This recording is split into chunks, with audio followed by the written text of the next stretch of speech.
Hey, hi. Um, you know, all of us, right, always would like to have a one stock. The number one stock. That it's in our watch list or in our stock portfolio.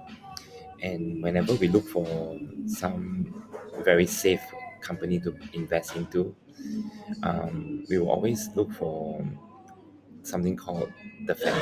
Always, first we will check on the FANG stocks. So I just wanted to show you a bit about what are FANGs.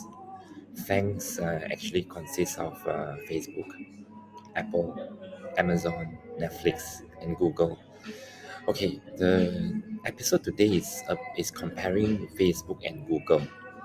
The reason I'm leaving Netflix out is because among the five biggest mega tech stocks in the world, Netflix is still a losing money company. It still hasn't reached a point of inflection whereby the share, the quarterly profits actually start going up. It is still investing heavily in the um, production of good movies or good series. Whereas Amazon and Apple, together with Microsoft, actually, so they are quite overvalued at the moment, especially for Amazon. And Amazon, these three, I would say, are sustaining the US stock market at the moment. They haven't actually gone down very much, except for Facebook and Google. Their valuation, is presently very similar. If you look at Google's based on yeah, yesterday's price, 2,500, is trading at a PE ratio of 22.45. Okay, it's relatively high. I mean, I would say in the middle region. And whereas if you look at Facebook, they are also at similar PE price range. So price to earnings. Um, okay, this one I don't think is relevant. This is just to another research article that I found that shows that Facebook is around this PE ratio range. And then this is another metrics of valuation, which is called the price to sales ratio. They are somewhere in the middle right now. The highest it has gone was 8.9592, and the lowest was 4.35, and this is the median. This is based on their projected growth. Whereas for this, I wouldn't say it's very accurate. We have to actually understand the business a bit more about Google and Facebook, which one we think has a potential higher growth in the near future or long term. So, of course, Facebook price ratio currently is about 4.75, 9.25. So, anything below 7, I think, is still relatively decent for price to sales.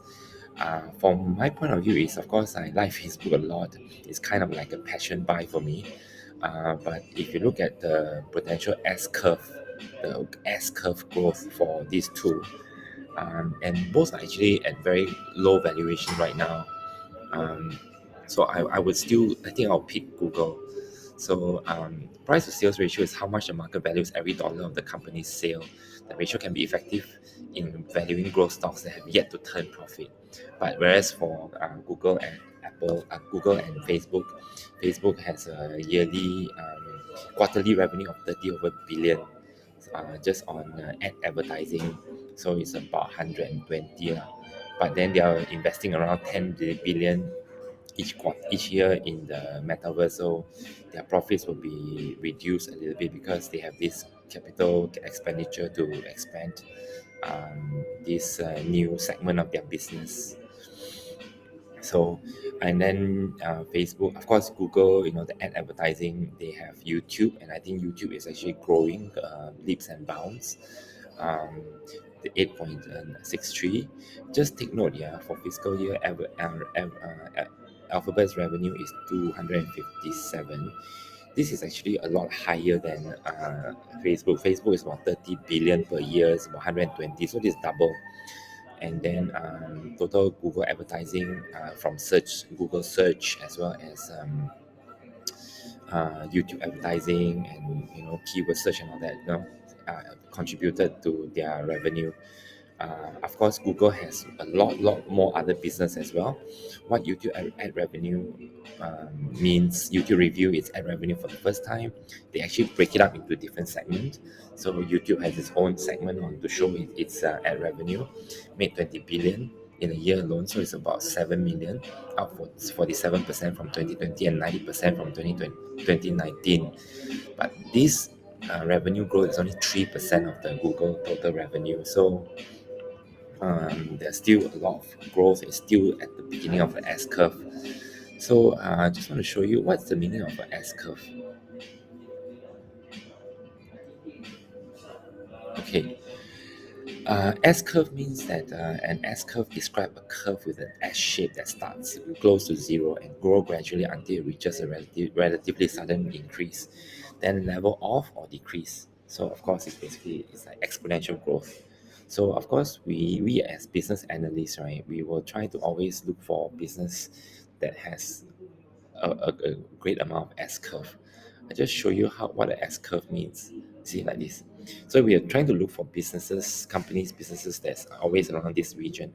Then this, of course, exponential. Of course, it will taper off, but this would be the part where we will see the growth of the company really improves a lot. So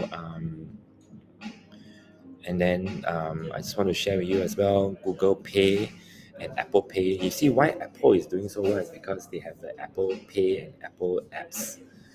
This app income as well. This is not ad advertising incomes, but they are also actually a part of fintech. And Google Pay is currently in 42 countries. The only way is up, for this company. There are 180 over countries in the world, and they are still got many more countries to target. Well, I'm reaching my 7 minute time gap, the time limit now, because I want to show you a very important video. I'll do that in another separate video. So yeah, thank you very much.